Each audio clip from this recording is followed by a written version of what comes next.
तो आपने पहले पार्ट में देखा कि कमल एक नदी के किनारे जाकर खड़ा हो जाता है। अब देखिए उसकी आगे की कहानी के क्या होता है। हे ऊपर वाले, मैं क्या करूं, अब मेरी कुछ समझ में नहीं आ रहा है। इसीलिए मैं अब खुदकुशी करने जा रहा हूं। मेरे पास और कोई रास्ता भी नहीं है। ना ही मैं अपने घर वालों को खुश रख पा रहा हूं और ना ही खुद रह पा रहा हूं, क्योंकि मुझे कहीं काम भी नहीं मिल पा रहा है और कहीं से मेरी आमदनी भी नहीं है। एक तरफ मेरा बच्चा स्कूल जाने की जिद करता है और दूसरी तरफ खाने की जिद करता है, तो मैं ऐसे में क्या करूं। इसीलिए मैं अब खुदकुशी कर रहा हूं। कमल जैसे ही नदी में कूदने वाला होता है, तभी नदी में से एक आवाज आती है। अरे कमल, तू ये क्या करने जा रहा है? कभी भी मुसीबतों से घबराना नहीं चाहिए, बल्कि डटकर उनका सामना करना चाहिए। आज तेरा भले ही समय खराब है, लेकिन हमेशा खराब नहीं रहेगा। तू खुद पर भरोसा रख। अरे तो मैं क्या करूं? मैं बड़ा परेशान हूँ। मेरे पास करने के लिए कुछ भी नहीं है और ना ही खाने के लिए कुछ है। मेरा गुजारा भी नहीं हो रहा है। मेरे बच्चे अभी भी कई दिन से भूखे हैं, तो मैं ऐसे में जीकर क्या करूँगा? अच्छा, चलो कोई बात नहीं, लेकिन मुसीबतों से घबराना नहीं चाहिए कभी भी। डटकर उनका सामना करना चाहिए। मैं तुम्हें एक जादुई कुल्हाड़ी देती हूँ। तुम इस कुल्हाड़ी से लकड़ियाँ काटना, जो अपने आप बढ़ती रहेगी, और फिर उन लकड़ियों को तुम बाजार में बेच कर आना, जिससे तुम्हें अच्छे पैसे मिलेंगे और तुम्हारे घर का व्यवसाय भी ठीक हो जाएगा। फिर कमल उस कुल्हाड़ी को लेकर अपने घर आता है और आकर अपनी बीवी को सारी बात बताता है।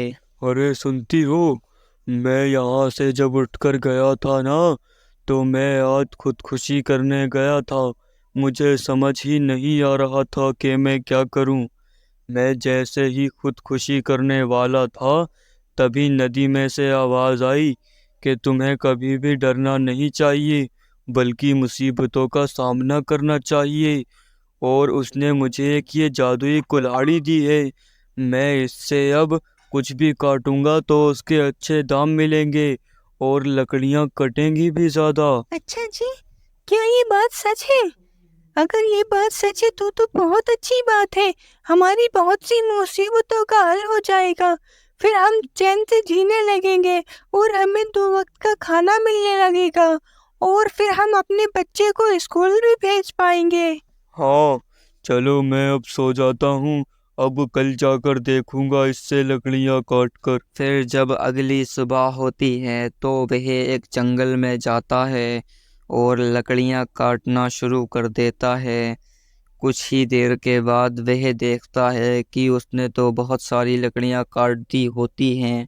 फिर वह उन लकड़ियों को एक जगह इकट्ठा करके बाजार बेचने चला जाता है। जैसे ही वह बाजार में पहुंचता है, तभी उसे एक ग्राहक भी मिल जाता है। अरे भाई, ये लकड़ियाँ कैसे दी है तुमने?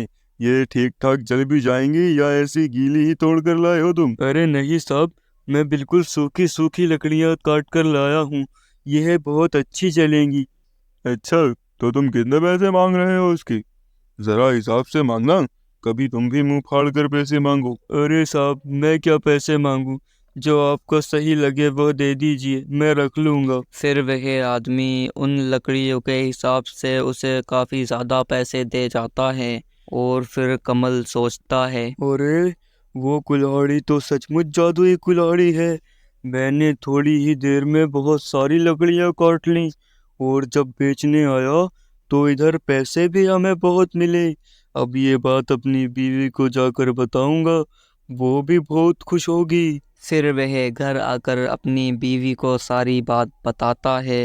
अरे आज जब मैंने इससे लकड़ियाँ काटी तो थोड़ी ही देर में बहुत लकड़ियाँ हो गईं, और मैंने जब बेचने गया तो इनके दाम भी बहुत अच्छे मिले। अब हमारे बुरे दिन गए। अब हमें खाना भी बहुत अच्छा मिलेगा और हमारा बच्चा भी स्कूल जा सकेगा। हाँ जी, तुम बिल्कुल ठीक कह रहे हो। ऊपर वाले की दया से हमारे सारे दुख दर्द अब दूर हो जाएंगे और हम अपने बच्चे को स्कूल भी भेज सकेंगे। हे ऊपर वाले, तेरा लाख लाख शुक्र है। फिर ऐसे ही वह रोज जाने लगता और लकड़ियां काटकर बाजार में बेचने लगता। ऐसे ही करते करते कुछ ही दिनों में वह बहुत ही ज़्यादा अच्छे पैसे वाला हो गया था और अब उसका बच्चा भी स्कूल जाने लगा था।